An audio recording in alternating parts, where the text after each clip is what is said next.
आजमगढ़ में smart class युक्त जय बजरंग उच्चतर माध्यमिक विद्यालय फुलेहरा आजमगढ़ की तरफ से आप सभी को दिवाली व छठ की हार्दिक शुभकामनाएं। हमारे सुरक्षा बल थोड़ा ध्यान दें आप लोग।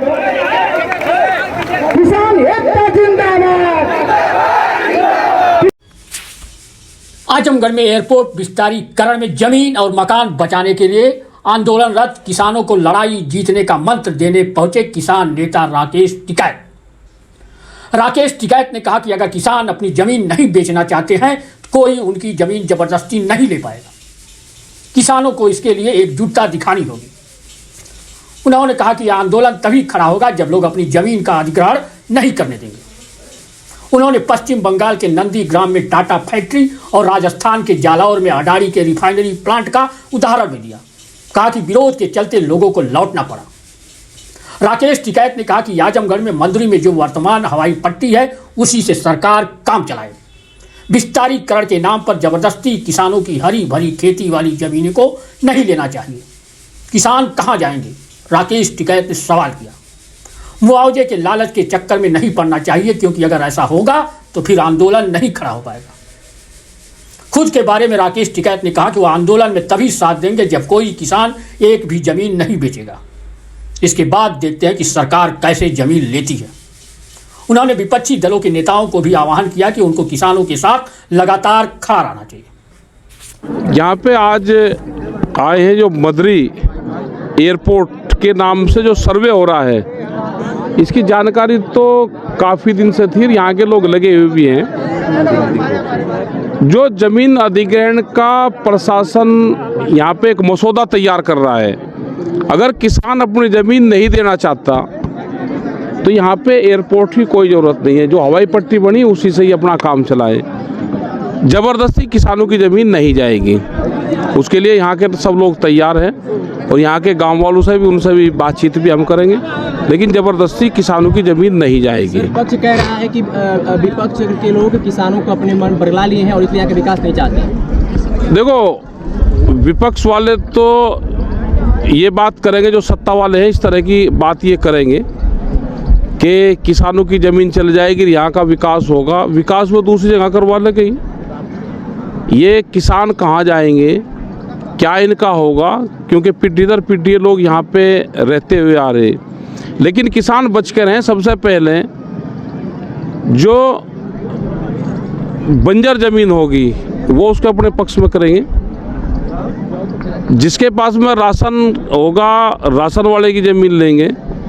जिसके पास में बंदूक का लाइसेंस होगा उसकी ज़मीन लेंगे। जो टीचर होगा, सरकारी कर्मचारी होगा, वो सबसे पहले ज़मीन देगा।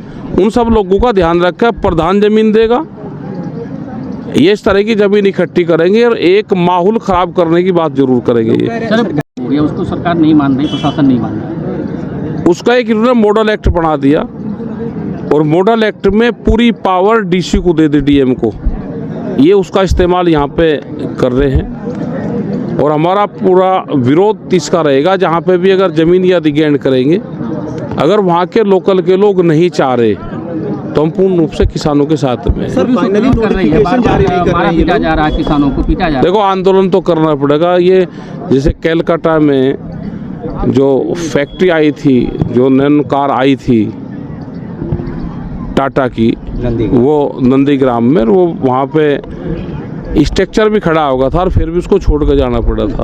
अगर यहाँ के लोग नहीं चाहेंगे तो नहीं होगा। देखो, आंदोलन तो करना पड़ेगा इनको। किसी कानून जैसे वापस हुआ, इस तरह इसको भी वापस कराएंगे आप लोग बृहद आंदोलन करके? देखो, बगैर सहमति किसान की जाएगा तो हम बिल्कुल किसानों के साथ में। किसान अपनी ज़मीन को बेचना चाहेगा तो फिर उसको कोई नहीं रोक सकता। आंदोलन को धार कैसे दी जाएगी? और आंदोलन का धार तो लोकल के लोग देंगे। यहाँ पे सब इनकी कमेटी तय करेगी। जो इनकी कमेटी तय करेगी, हम कमेटी के साथ में हैं। जो स्थानीय कमेटी जो तय करेगी हम उसके साथ में। आप लोग बार बार विरोध करते हैं किस चीज़ के लेकर? सरकार विकास कैसे करे? अगर ये बनाना है हवाई पट्टी कैसे बने? कहाँ आप लोग जबरदस्ती डाले इनसे? अगर ये बेचना चाहते हो तो भाई इन्हें ये बताएंगे, तो बेचना चाहते हो तो बेच दो। बेचना सर नहीं चाहते लोग, और नहीं चाहते तो फिर हम साथ में इनके। अगर कोई जमीन बेच रहा है फिर तो हमारे कोई हाथ में नहीं।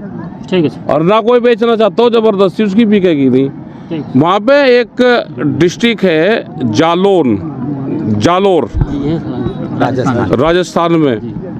वहाँ पे अडानी की वो लग रही रिफाइनरी, और वहाँ पे एक किसान है, उसने अपनी ज़मीन बेची नहीं। उसी के बीच में जब उसके पशु वहाँ पर जाते हैं अपने खेत में, तो चौकीदार उसके साथ साथ चले, सफाई कर्मचारी साथ चले, कभी फूल पत्ती ना खाए थे। तो अगर किसान एक भी ऐसा है तो वो देगा नहीं ज़बरदस्ती, कोई अंगूठे नहीं लगवाता। ये लालच बना हुआ है बस।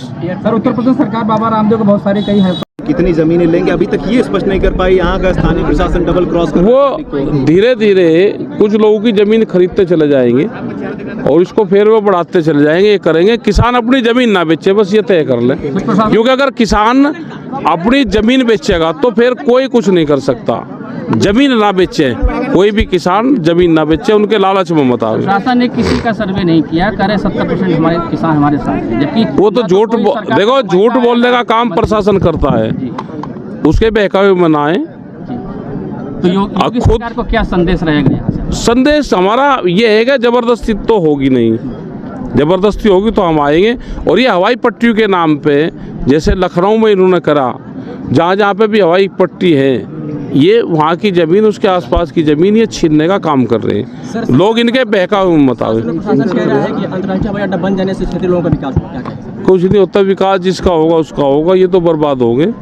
ज़मीन बेच के कोई आबाद नहीं हुआ। सर किसानों की ज़मीन कहते हैं भारत को, लेकिन किसानों के ऊपर